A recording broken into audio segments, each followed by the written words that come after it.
Le 22 septembre, aujourd'hui, je m'en fous, chantait Georges Brassens. Et en ce jour de l'automne, c'est reparti pour une petite vidéo sur les micros-IMAS. Thème récurrent chez moi, j'en conviens, mais non sans raison. Vous allez voir pourquoi. Je vais vous faire la lecture d'un texte et ça sera sorti de commentaires sur les passages qui me semblent importants. Le professeur Antoine Béchamp, né en 1816 et mort en 1908, contemporain et rival du chimiste Louis Pasteur, vous savez, le grand sauveur de l'humanité, a passé la majeure partie de sa vie à étudier les micros-IMAS. Non seulement il les a étudiés, mais en plus, il en est le découvreur. Alors, ce sont de minuscules granulations, animées du mouvement brownien, vous savez, ce mouvement qui agite les molécules d'un gaz, une sorte de danse perpétuelle, présent dans tous les tissus vivants, observable très facilement au microscope optique, à partir d'un grossissement de 750.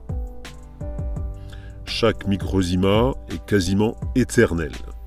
Éternel mais pas immortel.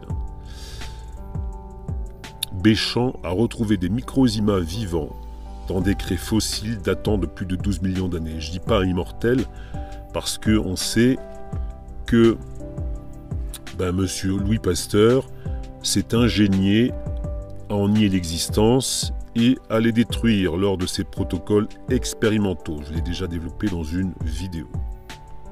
C'est un assassin, ce type, à tous les niveaux. Donc, il est spécifique pour chaque individu.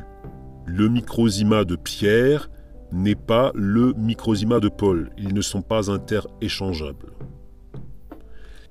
D'où, entre parenthèses, le problème du rejet de greffe et des transfusions sanguines. Et il est capable de fabriquer certaines substances, notamment les enzymes. À l'époque, on ne parlait pas d'enzymes, mais de zymases. Ces substances organiques étonnantes, à la fois puissantes et douces physiologiquement. Pour rappel, donc, pour obtenir les mêmes réactions qu'une enzyme, il faut utiliser de l'acide caustique, de l'acide sulfurique et des températures pouvant aller jusqu'à 600 degrés. Alors, les enzymes vous donnent les mêmes réactions à basse température, 37 degrés, et pour des quantités infinitésimales. Elle n'est pas belle, la vie? Le micros-IMA est aussi capable de métaboliser certaines substances par un mécanisme de nutrition. On retrouve au niveau d'un micros-IMA les diverses phases classiques que sont la digestion, l'assimilation, la respiration et la désassimilation.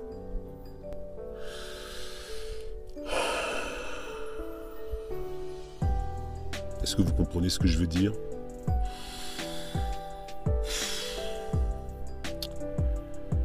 Quel est l'objet qui empêche actuellement notre respiration? Donc effectivement, il y a un lien de cause à effet entre cette privation d'oxygène que nous impose la muselière et le fonctionnement du micros-IMA. Je continue. Le micros-IMA peut par ailleurs se reproduire à très grande vitesse, en fonction des constantes bioélectroniques, de la température, de la présence ou non d'oxygène et de substances nutritives dans le milieu dans lequel il baigne. Le micros-IMA va pouvoir s'associer à d'autres micros-IMA pour constituer tel ou tel germe, micelle, mycobactérie, qui sera capable de remplir telle ou telle mission. Il peut également construire des fibres complexes en réunissant des protéines.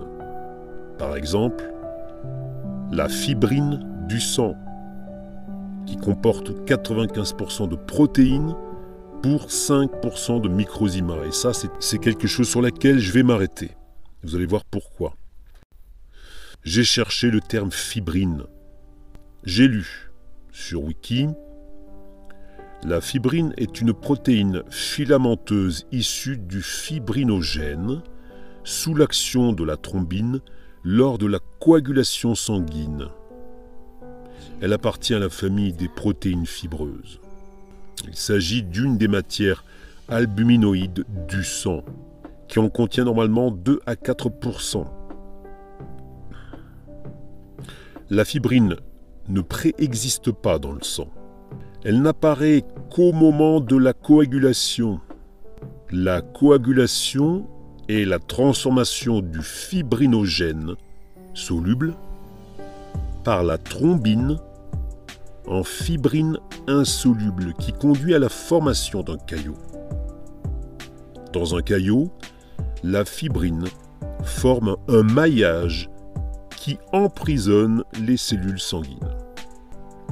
Alors pourquoi je m'arrête sur ce point-là?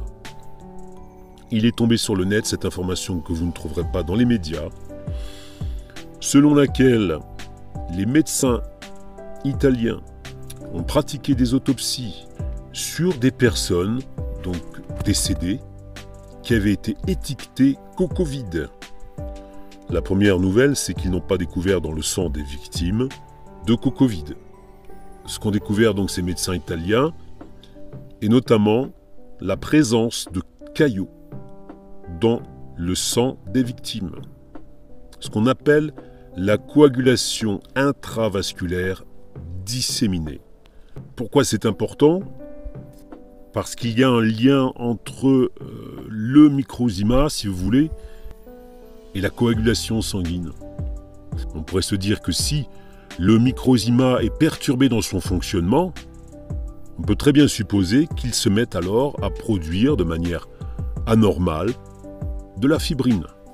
La fonction du microzyma est perturbée par les ondes électromagnétiques. Parce que le microzyma, il a en son cœur un cristal de silicium qui lui permet notamment de communiquer par télépathie, donc par des ondes, avec notre cerveau. C'est le microzyma qui construit les cellules, puis les tissus, les organes et enfin les organismes complexes. La maladie est en nous et non pas hors de nous. Alors, selon Béchamp, la maladie n'existe pas, il n'y a pas de maladie, il n'y a que des malades. La maladie résulte d'un changement des fonctions des microzymas, c'est pas moi qui l'ai écrit. Donc par exemple, une perturbation au niveau de la respiration peut induire une modification de nos microzymas. Pour conclure, nous pouvons dire comme Antoine Béchamp, rien n'est la proie de la mort, tout est la proie de la vie. Et pour reprendre les paroles d'une chanson que j'aime beaucoup de notre regretté Jacques Higelin, national, la mort est le berceau de la vie.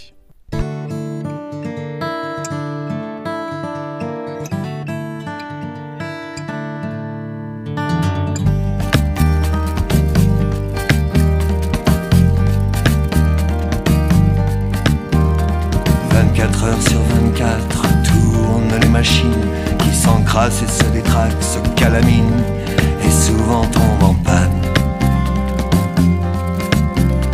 24 heures sur 24, mon cœur bat, mon cœur bat.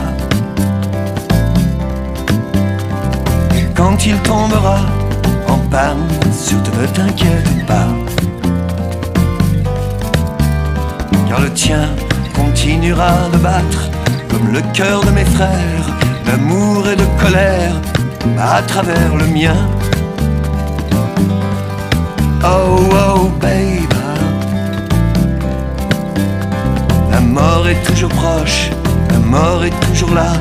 J'ai le cerveau qui résonne comme une vieille cloche fêlée, oh, baby, baby. La mort est toujours proche, la mort est toujours là.